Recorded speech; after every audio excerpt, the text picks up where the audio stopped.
Hello, everybody. Welcome to Into the Score. My name is Avishai Darash. I'm your host for this podcast. You know what it's about: arts, culture, entrepreneurship, and sometimes day-to-day politics.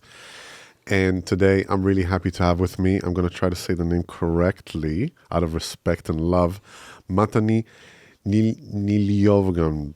Nilavongse. Nilavong. You done it right. You're the Nilavong. first person who can do that.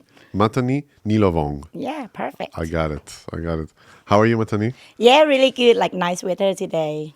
Dutch Yes. weather is great. Clean.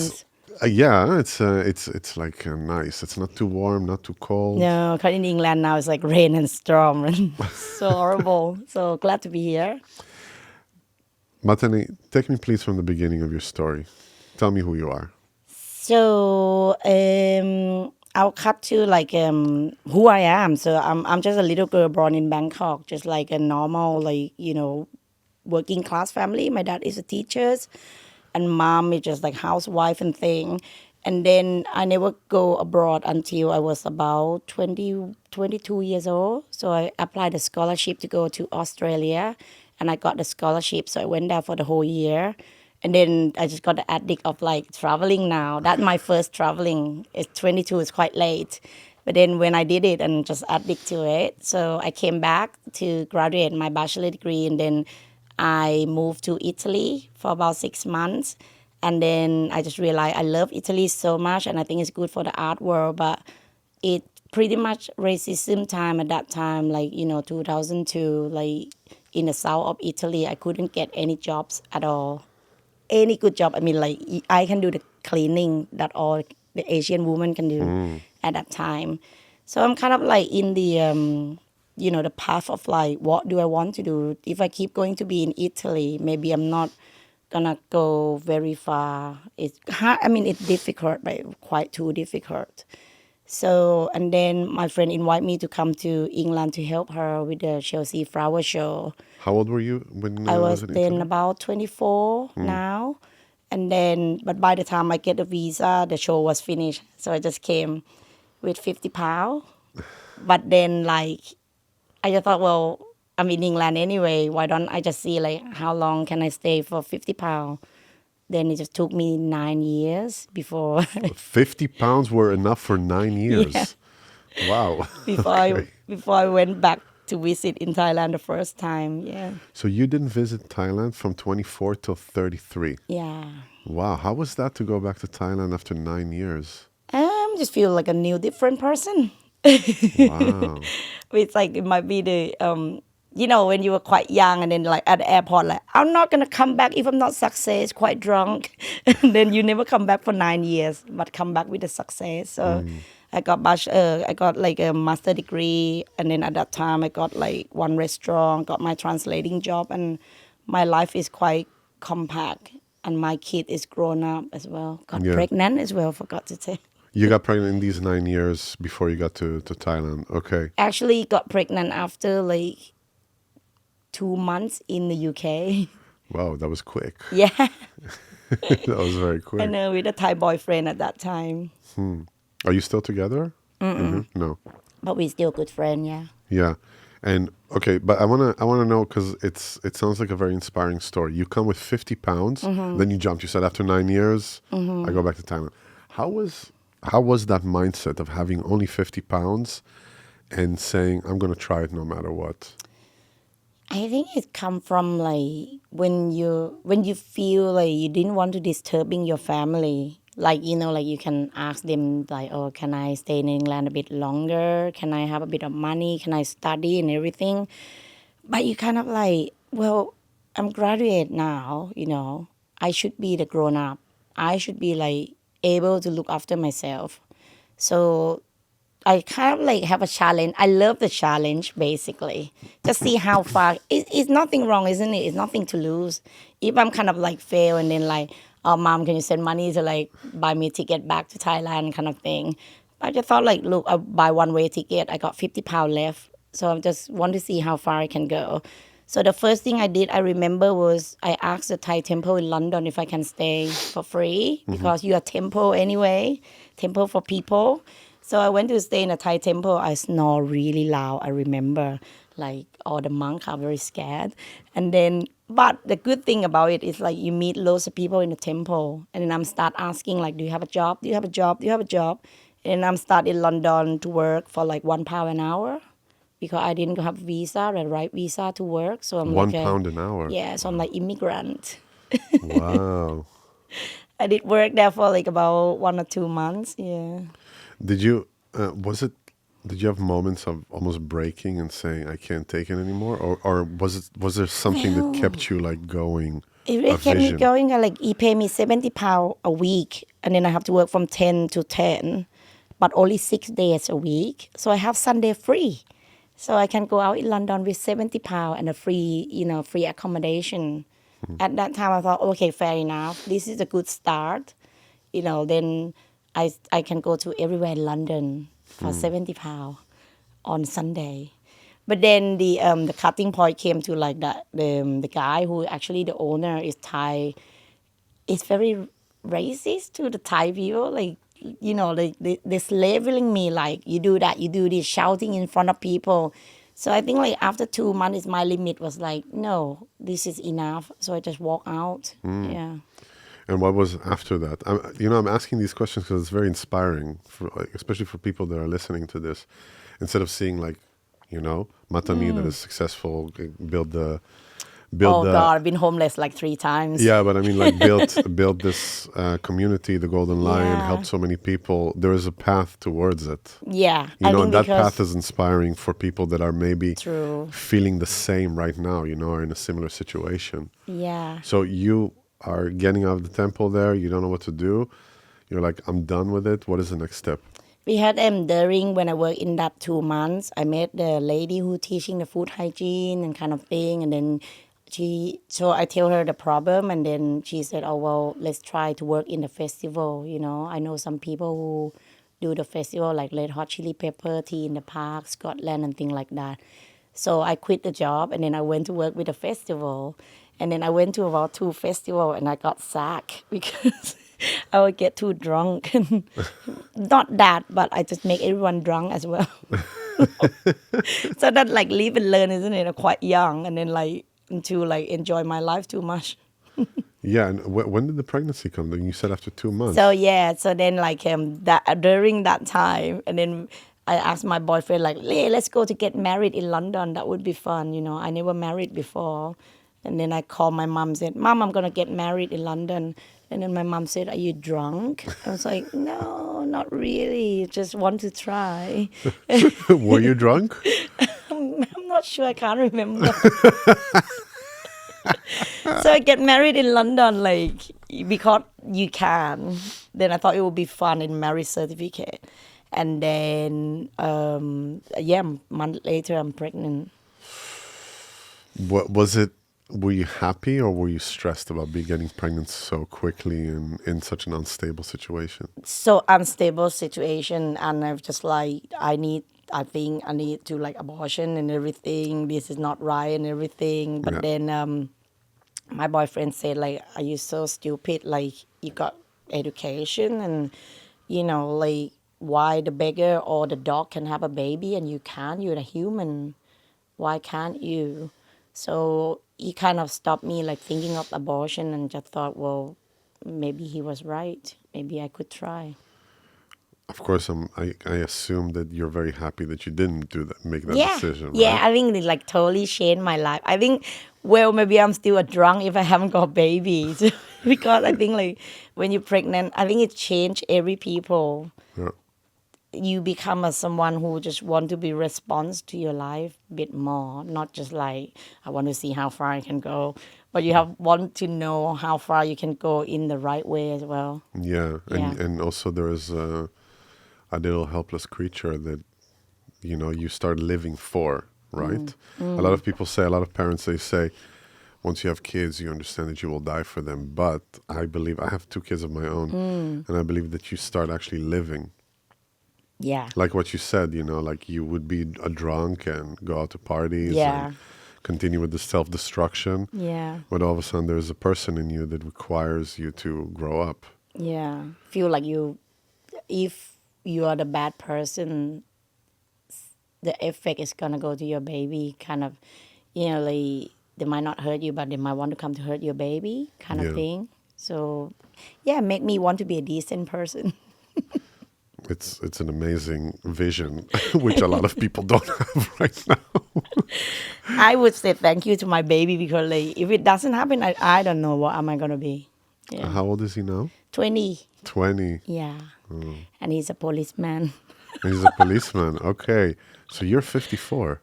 No, I am. How old am I now? I'm 46. 46. Sorry, I made a Yeah. complete miscalculation with the 9 years. Sorry. 24 and then now I'm 46. Yeah, Yeah, 24. something about Yeah, that. 24. Yeah. Sorry, I made a complete Yeah. miscalculation. I'm look quite good for 56. No, but I mean, with Asian women, sometimes you're like, you're 80 and you look like 30. You know? It's like you never know. Don't crack. Yeah. Oops, sorry. You can delete that. That was very funny. Yeah. Okay, so let's continue with the timeline. So, what is the name of your son? So when I'm pregnant, I just kind of thought like I need a bit more stable job. I mean, I got sacked from the festival anyway, and then but I think my ability, because I used to work in the restaurant when I was in Australia, so I can do coffee, can do cocktail, I can speak English. I'm quite entertained person. So I applied like a restaurant jobs, and I got it to be a manager. But I've been moving about 16 times because I think it's to find the right place, the right boss, and the right people. I think also pregnant as well. Wait, 16 times within which time period? Yeah, I've How been long? moving to Leeds, Blackburn, like Stockport, Edinburgh, like moving from restaurant to other Wow. restaurant kind of thing. But also have to worry like I'm nearly gonna give birth soon, kind of Wow. thing. So in 9 months, in all that period of Yeah. you being pregnant, you moved 16 times. Yeah, I think it's like a bird to try to find like the right nest for that baby. Yeah. Like because you have to think now like where you gonna born and grown up and be Absolutely. happy, Absolutely. not in a bad environment and stuff like that. And then sometimes during that time is homeless and stuff when you can't find a job and thing. Because you said you were homeless 3 times. Yeah. You said that. Were you during the pregnancy? Were you also homeless? Yeah. Wow. Mm-hmm. How did that feel? How did? Scared but exciting, like adventure. Adventure. Where was the father in that picture? Was he? He was with me all the time. All the yeah, time, okay. Yeah. But I mean, like, we're not the bad homeless. Basically, when we have no home, we just say to the cafe, we can stay in that cellar Yeah. for a night or two. Yeah. Having a shower in the sink and things like that. Yeah. Dry shower. And, but yeah, it all went well. Yeah, and look at you now. I mean, you got your shit together. I mean, that's what's so inspiring about this story. It teach me to get my shit together, really. Like, I think like Thai people mostly are very comfortable in the country. Like, I never have to work that hard. I'm an art student. Like told you, we're making art and get drunk all the time. No response. That is a good teach for me. Yeah. Yeah. So finally, where did you settle? When your little boy had to be born, where was that? So I'm quite lucky to be settled in Halifax. It's kind of like in the Yorkshire in England. It's quite peaceful and a bit racist. I mean, every town have a bit of that, but actually Halifax is quite calm. And then, finally have a baby there. But then working in Halifax and then Hebden Bridge, which is the most fun. Basically, my boss, he got 2 restaurants, one in Halifax and one in Hebden Bridge. I think that introduced me to a very, funky hippie world. It's a Hebden Bridge in England. Yeah. It's the 4th funkiest town in the world, according to the magazine in one of the aeroplane. Yeah. Wow, interesting. So I worked there as well. And what? Okay, so I'm just interested to know, like, when did the vision of the Golden Lion start for you? Yeah. So when I worked in a Hebden Bridge, then gave birth for about 20 days, my boss asked me to come back to work already. After 20 days? 20 days, yeah. Wow. I feel like feeding and everything, but I need the money. But, oh no, forgot to say it. How did I stay in UK as well? So during that time, I have to apply to study because to turn my visa from the tourist to become a student visa. So I have to study on the daytime as well and work at nighttime and have a baby at the same time. So it's quite hard. I work 90 hours a week and 90. study. Yeah, and study as well. Wait, 90 hours a week, 6 days a week, or five? I work 7 days. 7 days. Yeah. Wow. Yeah. So it's like 13 hours a day.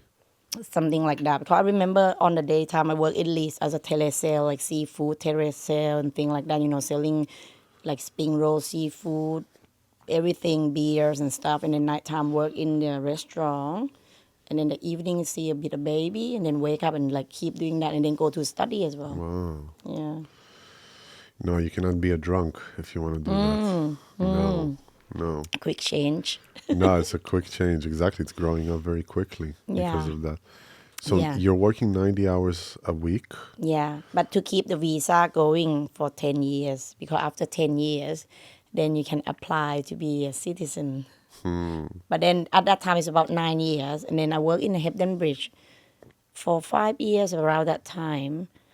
And then I didn't get on with my boss sister. She came from Thailand, and she have like no knowledge of anything, how everything is running. And I think like I'm quite happy. I'm work in Hebden Bridge. I get paid about £7 per hour.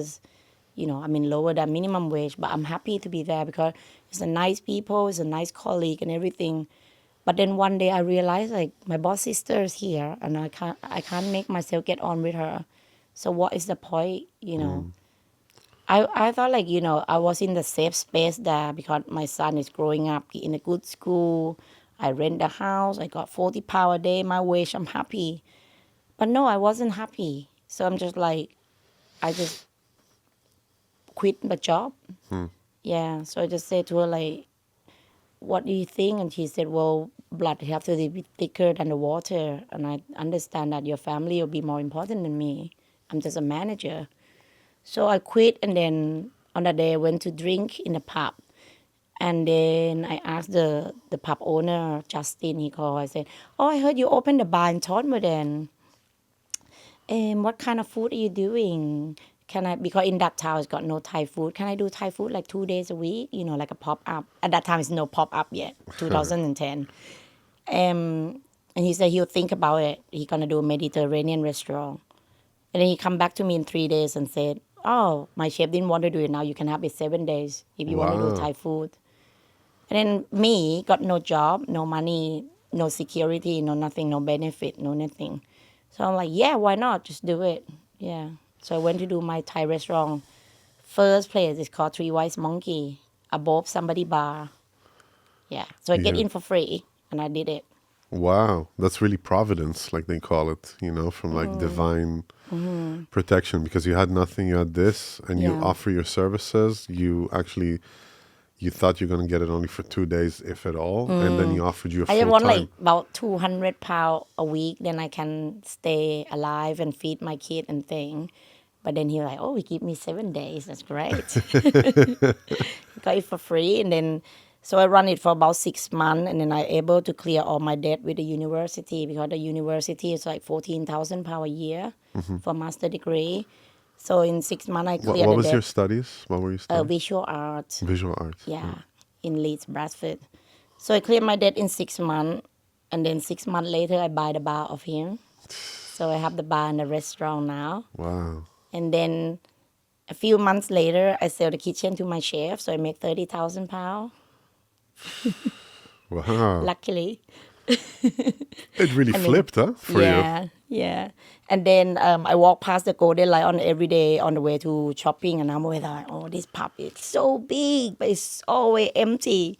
If I have this pub, I'm going to turn it to be a biggest party place. We fill it up with every room. It's always like manifest every day. Didn't really think, just walk past. And when you walk past somewhere, and you got imagine like what you can do with that place kind of thing.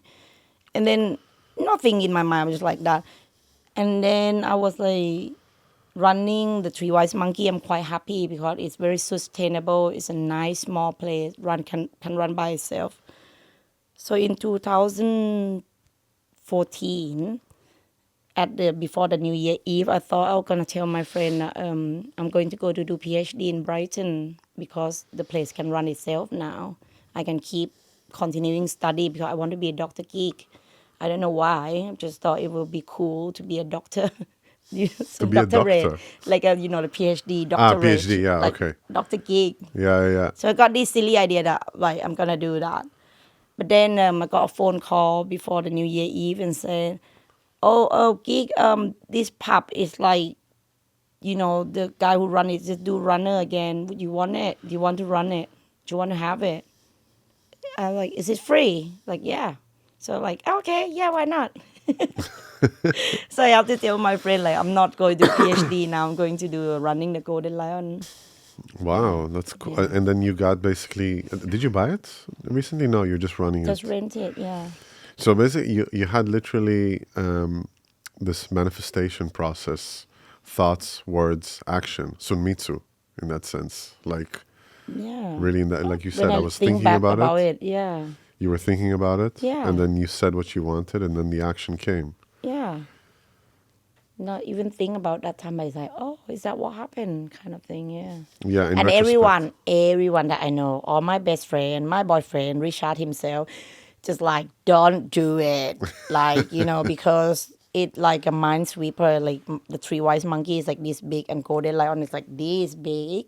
And it used to be a very rough and rowdy, and like our town's like uptown, downtown. That is downtown where like all the rough people going, breaking the bottle and stabbing each other and kind of thing.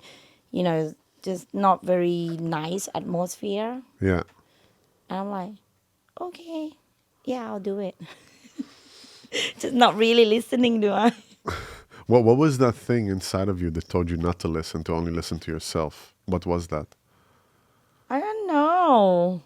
It just really, yeah, I just have like, I'm really bad with like, the boyfriend choice, but everything else I'm quite good about. Just go with the instinct.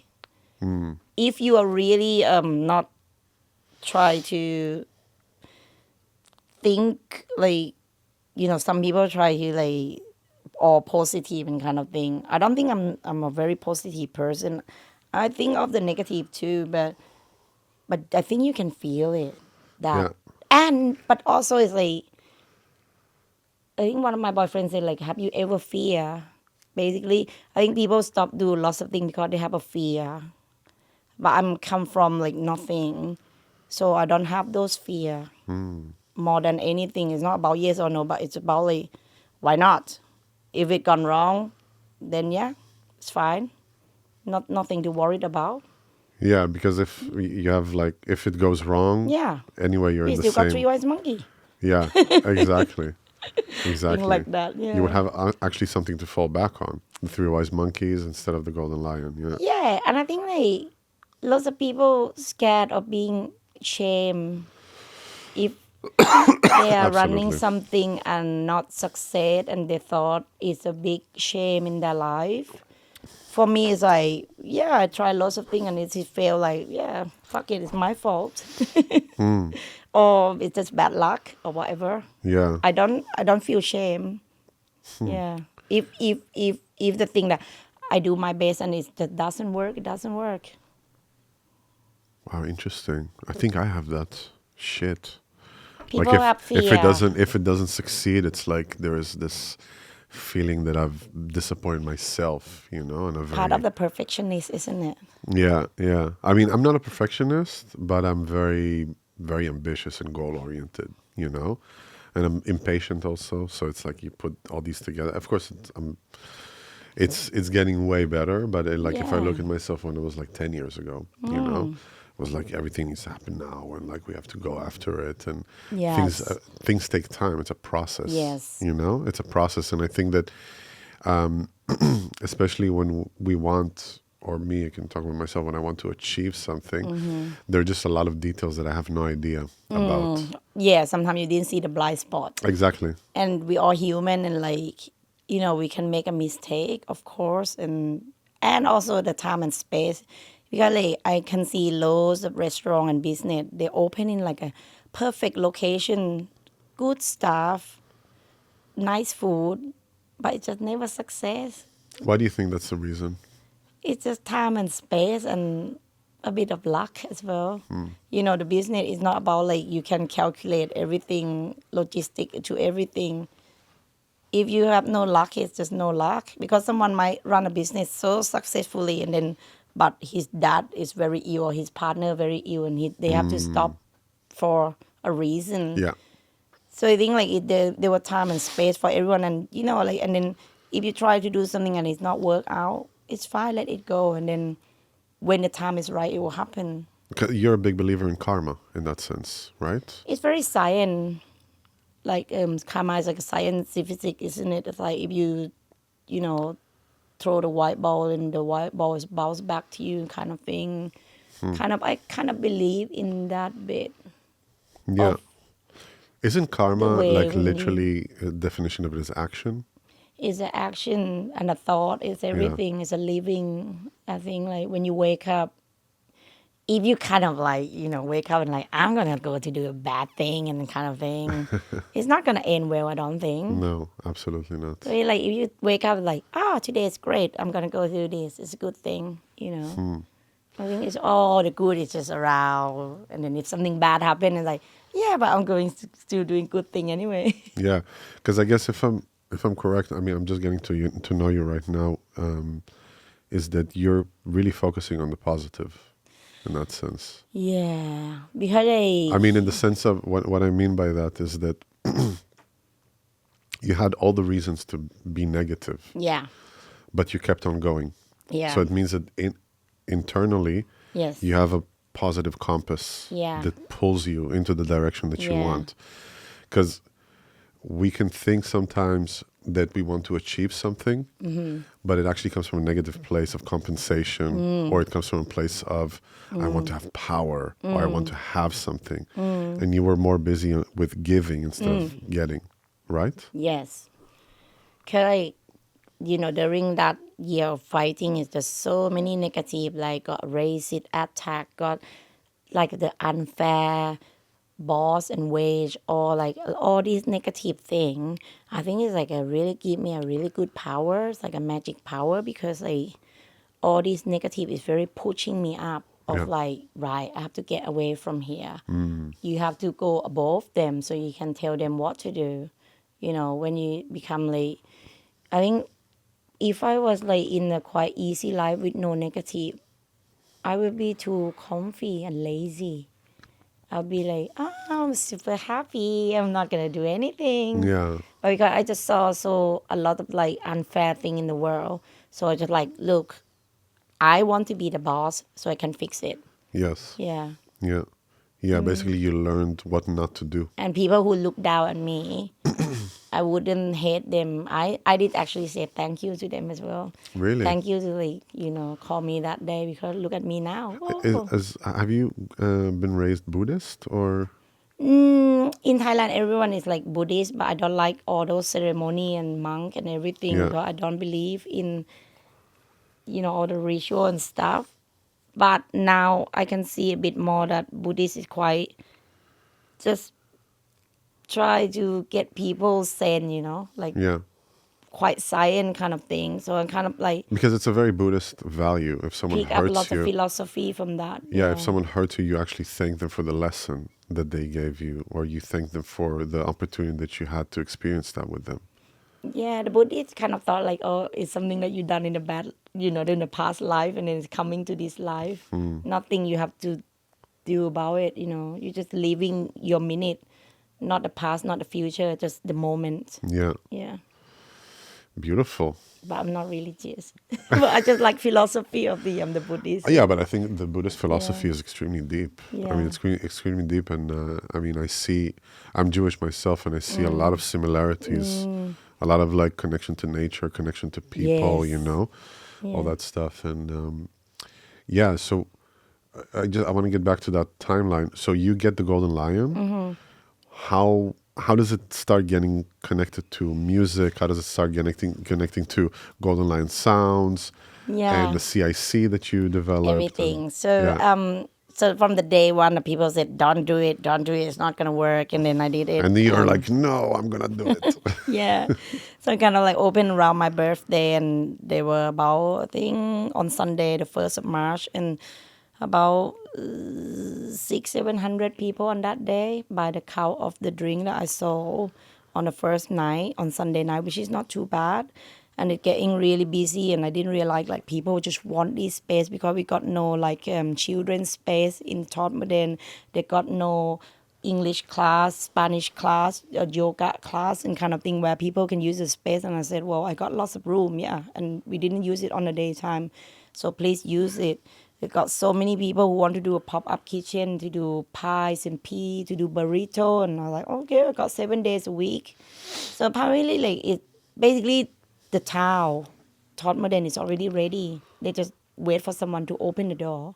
So I opened the door, and everyone would just book into every room. I didn't charge anyone anything because the more people use the space, the warm building will be. Because in England it's so cold, you know, like That's smart. like The thermodynamics. yeah, it's a free thermal human. so so every room just like have activities going on, but then the benefit is like they buy drink as well and they buy food. That's great. And yeah, it take about like 6 months to be like figure it out. Like I never run like so many beers before, and Yeah. I just learned the cellar and everything, and like don't have, because in the Three Wise Monkey I have only 1 or 2 staff. I can only see like 50-60 customer a day, and I know who come in the building and Yeah. out. But in the Golden Lion, some night it's like 300-400 people. You don't know who's in, who don't know who's your staff. So it's all learning curve and everything. And then in those 6 month time, like we got a few good booking, like people that I kind of like, I want like Don Letts, I want this guy, and then just make it happen. Yeah. When you say you got a few good bookings, what do you mean? Bookings of what? The DJs and the band. DJs. Because Okay. like it always in my mind, like in the past, like, oh, I really like these DJs or kind of thing. So I asked my friend, like, you help booking them, or I write them letters and Yeah. kind of thing. But then team up with my best friend, Richard Walker. So we were friends for like about 10 years, you know, during that time when I lived in Hebden Bridge. And then, so he will work in a social service, and then he did book the band for the trade club for the other venue at the time. And we were really good friends. And then after 6 months of the open the Golden Lion, I asked him if he can be my boyfriend. Ah, really? I'm so bored to be alone and kind of thing. So, and you know, it's kind of feel empty and stuff. So like, and he's like, no, he's not ready. He's still not ready now anyway. Are you still together, or kind of together, not together? We are a friend. Friends with benefits in that sense? No benefit whatsoever. But like business partner as well. So, so 6 months, I was like, why don't you become like my boyfriend? And he's like, no. Can I rent the room in your house then? No. So I just moved myself in. Even he said no anyway. But I paid the rent. Yeah, for the first few years, I paid the rent. And then we start talking a lot about, you know, our passion about booking. And he got knowledge in English music because he's in that generation of, you know, free party and stuff. Yeah. Like where he do free party in Scotland and everywhere. And he know Andrew Wetherill since he was young. He write a letter to Andrew. You guys know Andrew Wetherill, right? I don't know. No, Andrew sorry. is like he passed away about 5 years ago now, but he's like the most respectable DJ of the UK. I would Okay. say that. No, I don't know. Yeah, he's a legend. So Richard know Andrew when he was younger, and he write the letter to Andrew and said, "Oh, I really love your new remix record, and I'm DJ at here. Can you send me the free copy?" And Andrew like sent him the copy and like, you know, you cost me a postage, but here you go.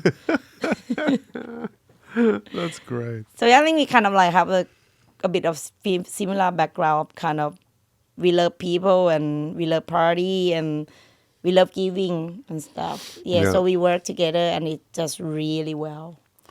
I gotta say, I mean, I'm listening to your story for the first time. I'm getting to know you. I read, of course, the story, also the article that Joao sent me, which they interviewed you in. Actually, 21 they interviewed you. It was 28th of April 21. It got released Oh. by Chadwick. His name is Chadwick, Okay. and I think that, like, at least from what I'm feeling right now, is that you're really there to help people Yeah.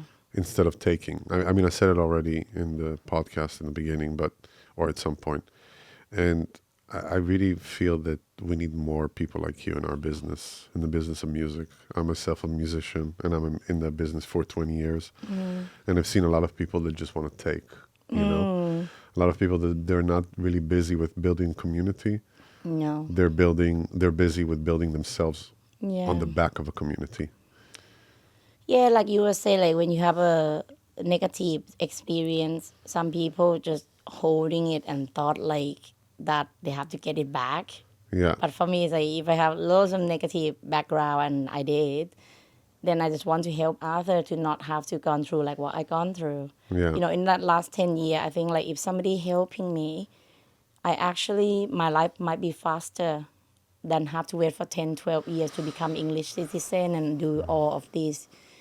But then now I could help anyone I help, you know.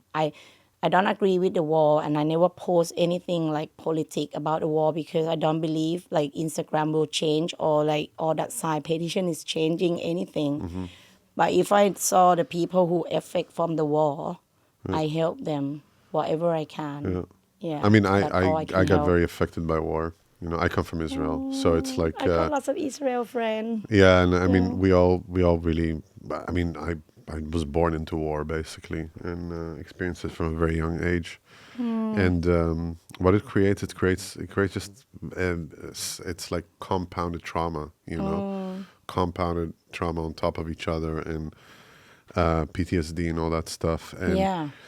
the thing is that there are decision makers that are making decisions for millions of people without them being able to Yeah. actually take into consideration these people. And it just doesn't end. It's a very No. profitable business. I know. It's extremely profitable. And we just had a podcast now with someone before that. We were talking about antidepressants, Yeah. for instance. This is like the war within that happens with you, and they give you something and you become Yeah. dependent on it Yeah. because it's a big business. Yeah. And because it's a big business, Yeah. they don't want you to get off I've been it. to Israel. I've been to Palestine Yeah, you've just been to before Israel? the war started. I live in Amsterdam. I live with the lady called Maya. She's 76 and she Israelian. Yeah. So she been like deported from Poland when she was like little. Yeah. In the middle of the night. So she doesn't even want to be in Israel at first, in Yeah. Tel Aviv. Exactly. And she refused to talk and speak anything in like Jewish. Yeah, she Hebrew. refused for so long. Hebrew, yeah. for 6 or a year, 6 months or a year. Wow. She's so stubborn. And then, but then at the end she speak, and now when she grown up, then she moved to Amsterdam. Yeah. And then her artwork is show around because she drawing about that time when she get deported yeah. and disoriented, and she's still suffering about it until now.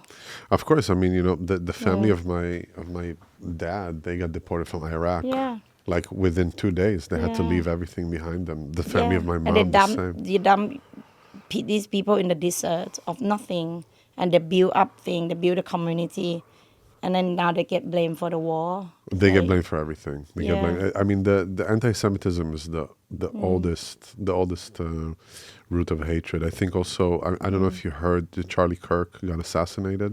Also, he's an activist. Also, there was, I mean, the thing is that right now we were just talking about it also before the podcast, is that there's just so much negativity and toxicity Yeah. outside that Yeah, it's all the easier. media It's easier to consume and toxic judge news. and everything. Yeah. It's easier to consume toxic news. Yes. Way more. Like I asked ChatGPT, can you give me some happy news for a moment? Yes. And it was like this one boy could save a dog somewhere, one this. And then when I asked, could you give me negative news? And it was just No. endless stream Yes. of murder, chaos. I know. And then I asked also, why is that? And because it gets more engagement. Yeah. And we're in this era right now that we have literally 24-hour cycle. Like it constantly needs to be fed. And what Yeah. is the number one currency that everybody's dealing with is your attention. Yeah, of That's a course. number. That's a number one currency. But when people gonna see it, it's like COVID and everything else. Like when people gonna see it, it's all like stage and everything. It's like it need to be. I mean, at the end, it was gonna end. It will end anyway.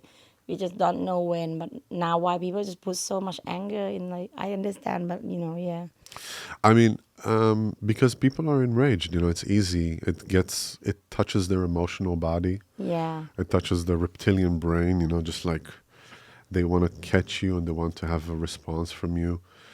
And people are being used for that.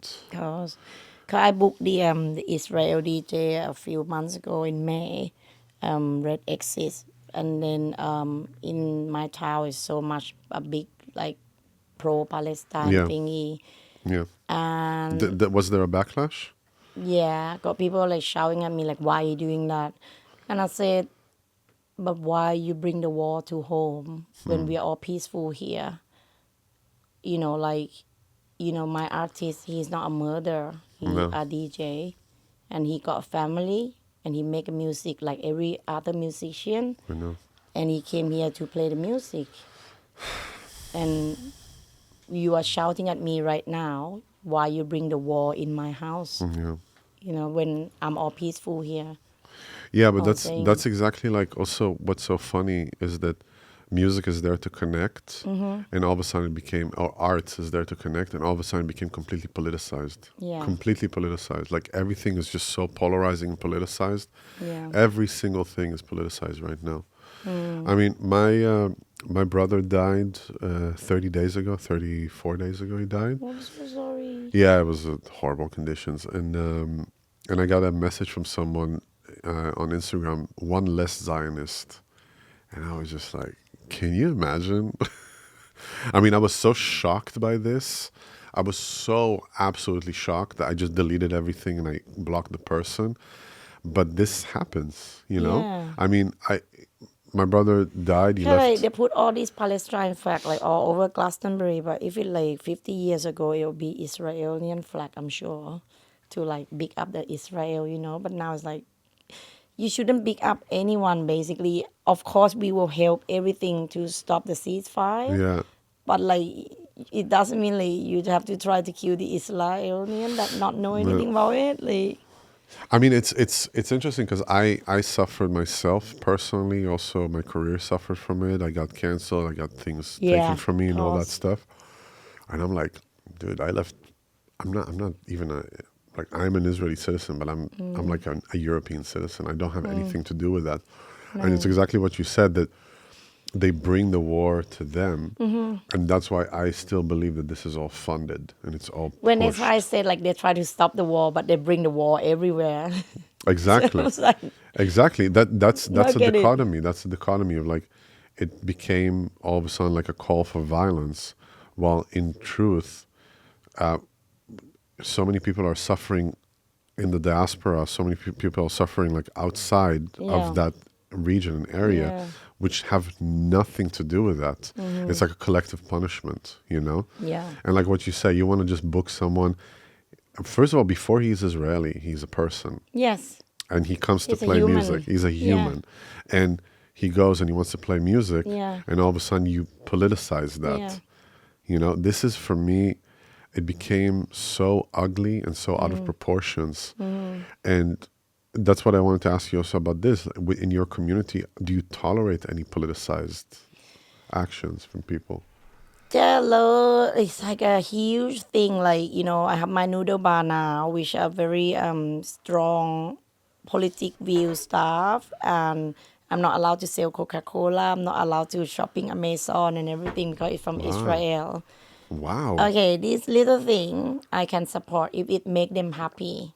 It's fine because I'm not gonna die. I'm not selling Coca-Cola or Pepsi. Okay. All right. If this thing make them feel better, I can do that.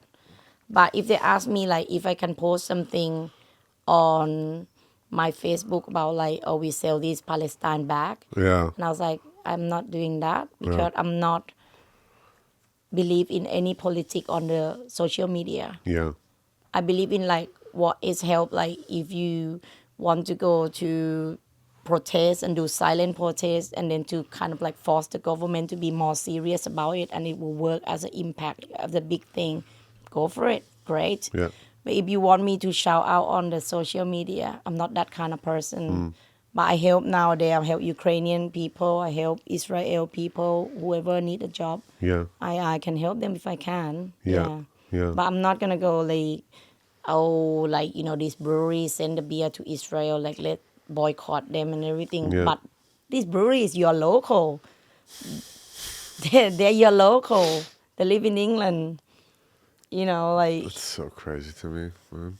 yeah. That's so crazy. Yeah, one brewery in my local is called Vocation, and then someone found a picture that the beer have been sold in Tel Aviv. Yeah. So they've been like all the pub and everywhere were like banned Yeah. them. Yeah. It's very aggressive canceling. That's what it feels like. Very aggressive canceling Yeah. and Shame and shaming. like being and everything. Yeah, Exactly. And I feel that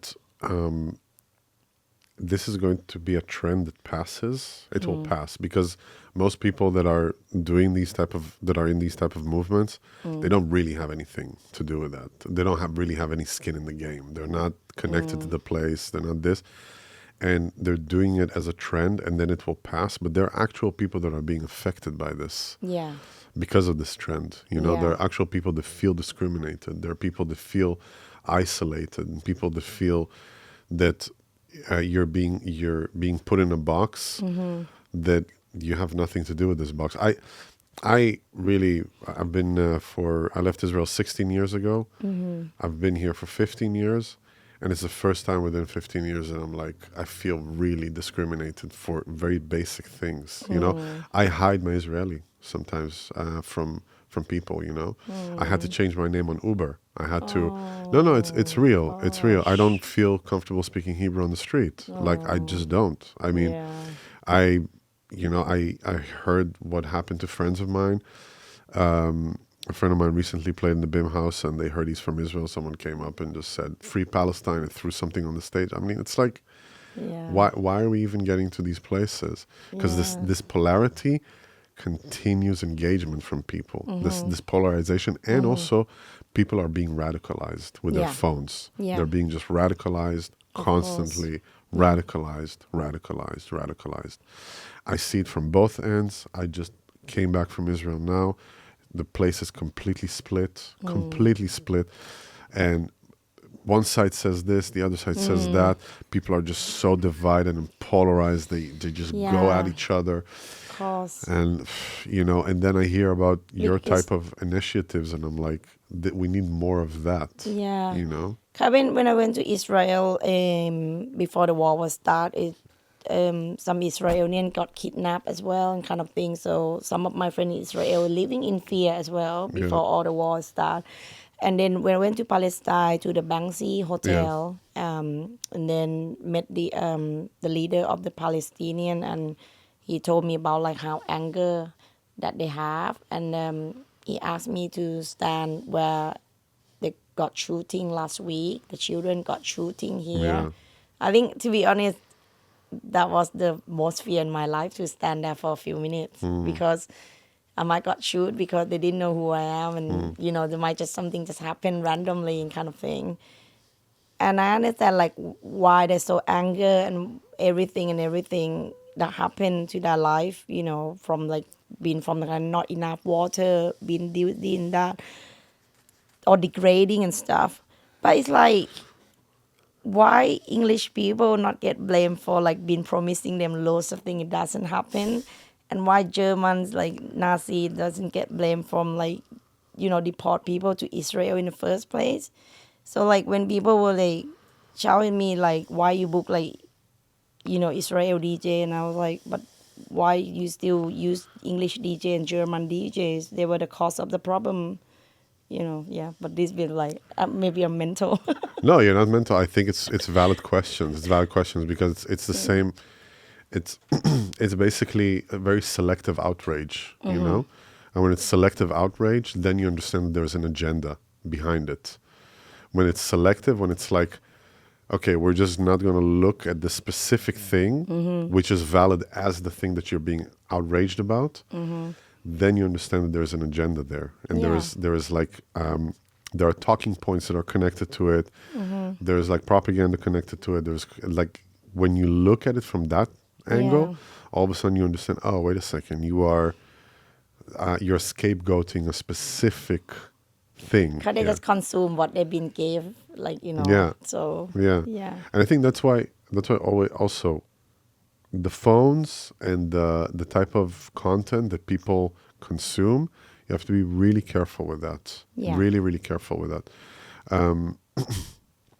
Somehow we got into a political thing. We're not going to be discuss political here now. No, Right, but let's get back to the business. let's get back to the golden line. Joao agrees. I don't know how did we like split that, but But that's what I love about this podcast so much. It's like he planned it, not me. So the chain of the golden lion is the turning point. I think it's the biggest turning point is like when Andrew Wethrow came to play with us. wow. You know, by writing a letter to him. Which year was that? 2016. Then it just make like before when you know when I book the DJ or artist, I have to explain myself so much because we are in a pub in the middle of nowhere, 200 capacity, the nearest airport is Manchester. Why the DJ want to play there, kind of thing, and but then after Andrew Wethrow play there, we just become like international accept. It's like everyone want to play there. We don't have to explain anything. It just like change quite the scene. I was like, it not like change the heart of it, but it just like totally like different. Yeah. Then it become proper international. Yeah, so I think this is so interesting what you said before about luck, because I was thinking a lot about that. What does that mean to have luck? And I think luck is when opportunity just meets preparation in that sense. You know, it's you were prepared to receive him. Yes.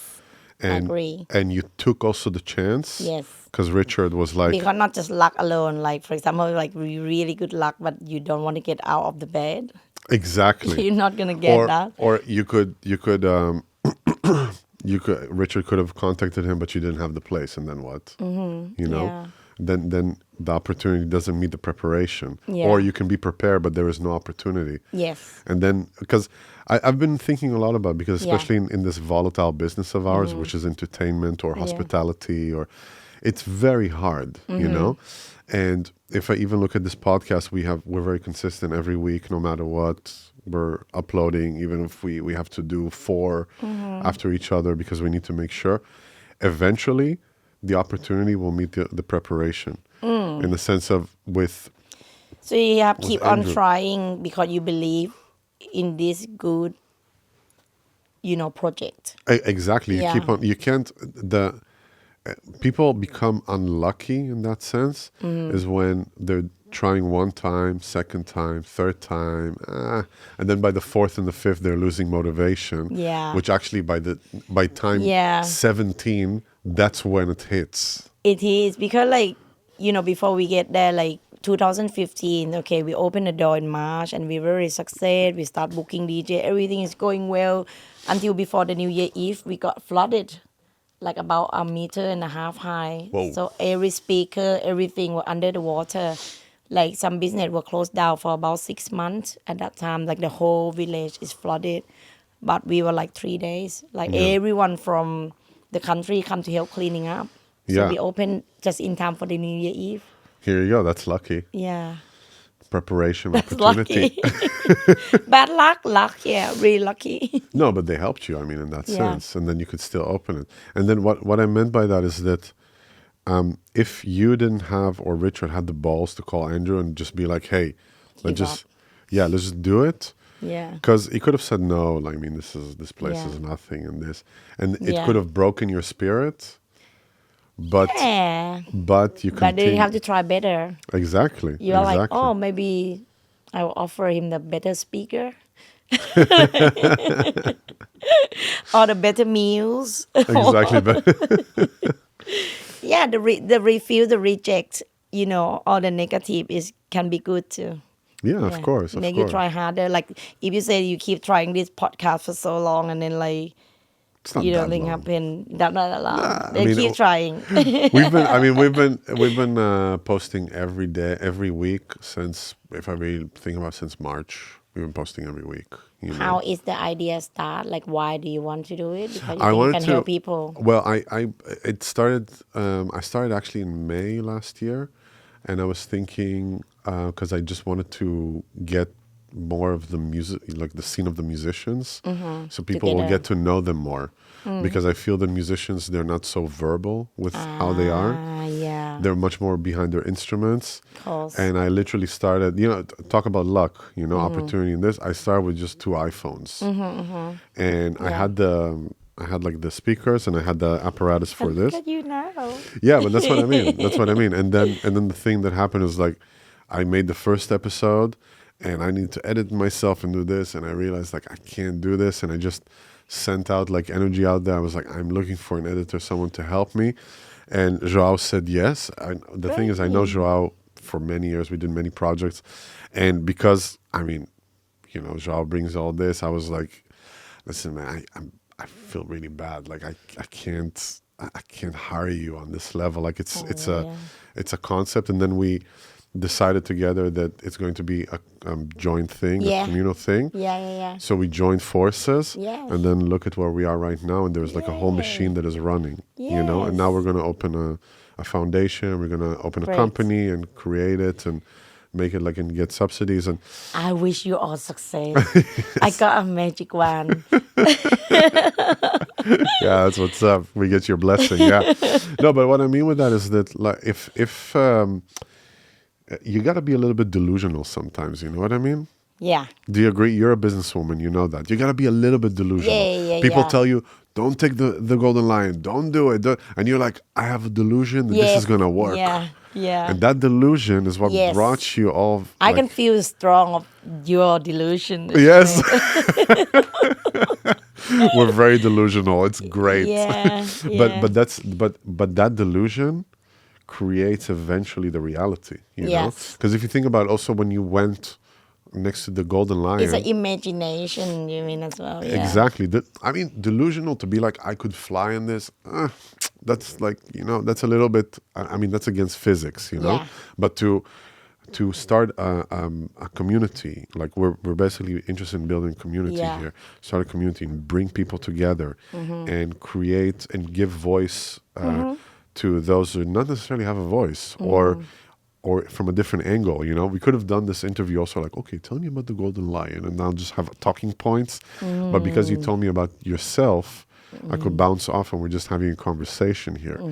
It's not necessarily just about you as a businesswoman, it's about you as a person, Yeah. And when you have that vision and then you have people that are coming into that vision, whatever vision it is, that delusion is important. I want kind of like the reason that I accept, because I just look at your YouTube and see like that you kind of try to give people kind of the positive of living. Yeah. And then I think like if someone who really down or, just lost their job, broken heart, lose their life, lose something in their life, and they just feel like, they need to leave the world or something, and then they listen to my podcast like, oh, she only got 50 quid and she survived, If I can help one person, I'm really happy. I think that's why I said yes to come to do the interview today. Yeah, and I think this is exactly also what I asked you in the beginning, because someone out there is listening to you, and they're in a similar situation where they feel completely like there is no hope. There is no luck, there is no hope, there is no opportunity, there is no preparation, all that stuff. Yeah. But then they look at you and it's like, oh, The luck is real. You kept on going. You kept on going. And because you kept on going and you didn't call your mom to be like, hey, send me money for a ticket. And you actually, if you think about it, you're a beautiful story actually of sacrifice in that sense. You were willing to sacrifice 9 years not going back to your source in order to make it by hook or by crook in the UK. or in Europe in that sense, and that happened. And all of a sudden you come back like the lotus just came out, of the mud. I prefer like working like non-stop, not sleep, rather than like, my mom have to like, or my dad have to running around and fighting the money for me. Yeah. I would like just try to help myself first, as much as I can. But now I can helping everyone, which is But even better. that's the beautiful karma of it. That is so amazing because you want to help. You want to help, and it's a cycle that you started with yourself, right? Yeah. I think I tried to help myself in the past, kind of like, oh, if I have someone helping me, my life would be better and kind of thing. No, but it's great. It's great experience. I love it. What is the vision now for the Golden Lion? What is happening now? Because you have the label.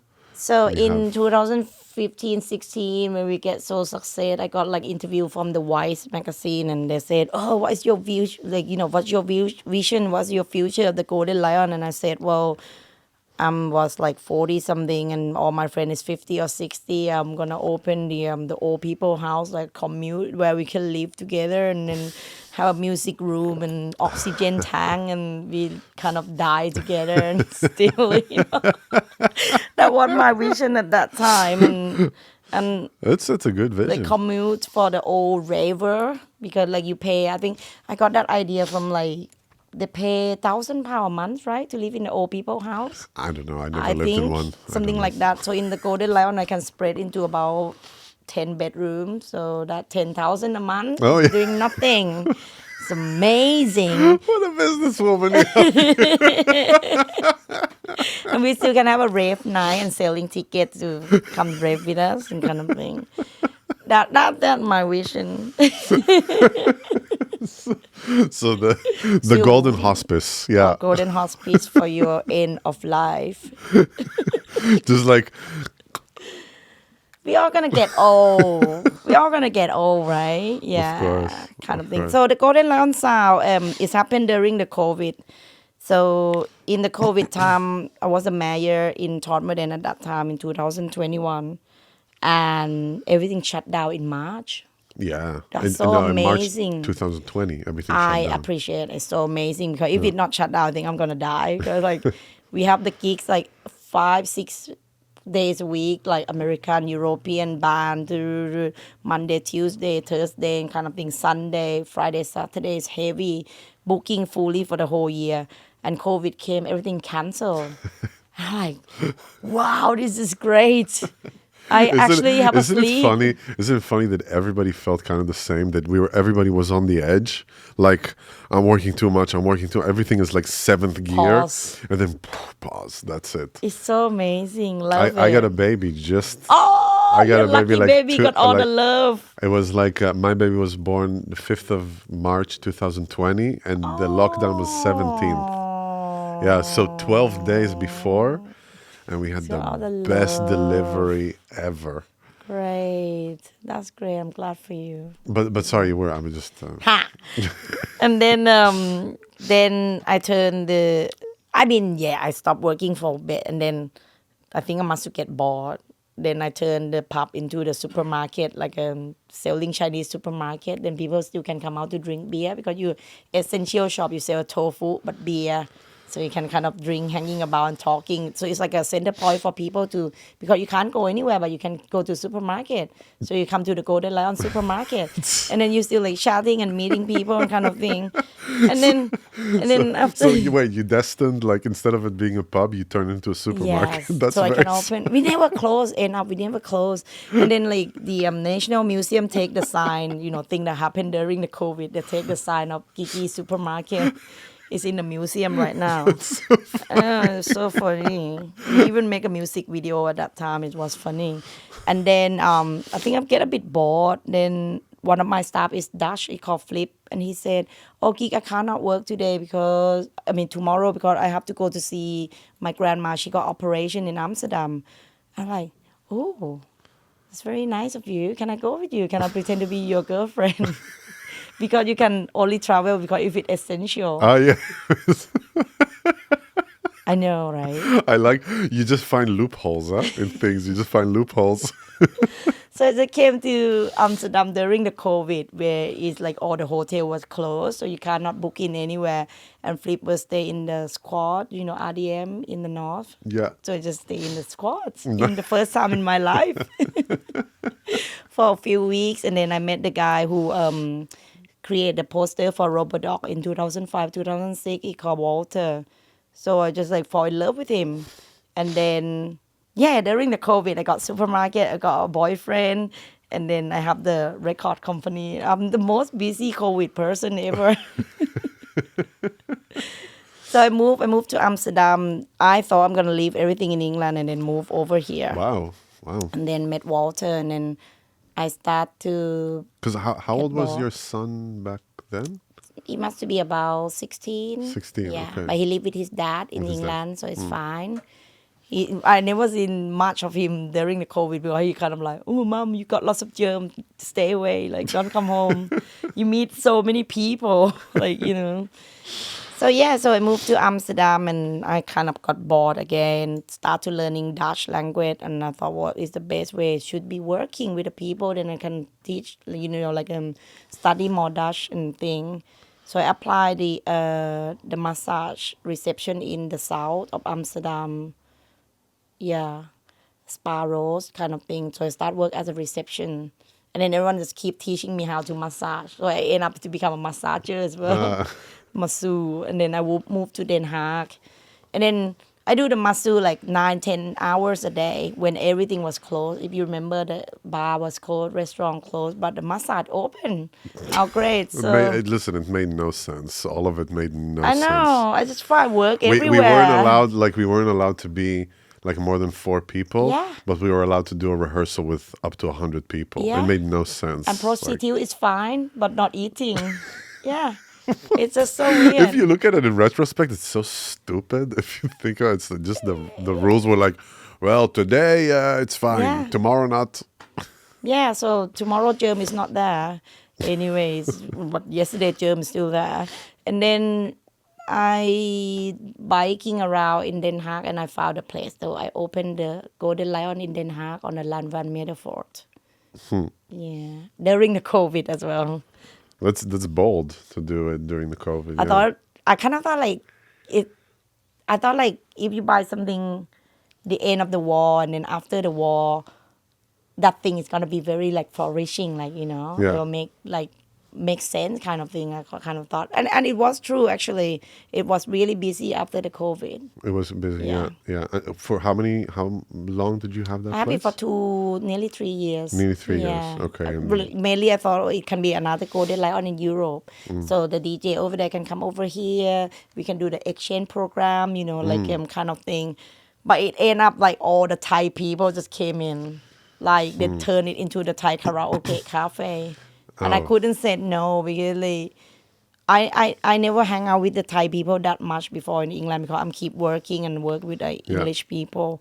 But when I come to Den Haag, when the word get out that Thai woman opened a cafe in Den Haag, all the Thai women in Holland just came to see and then sing the karaoke every night.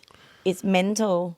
So basically, it wasn't according to your vision in that sense. I bought a really good sound system. I got a good microphone and everything, but it's just not my vision at all. It But become a that Thai vision- restaurant and karaoke.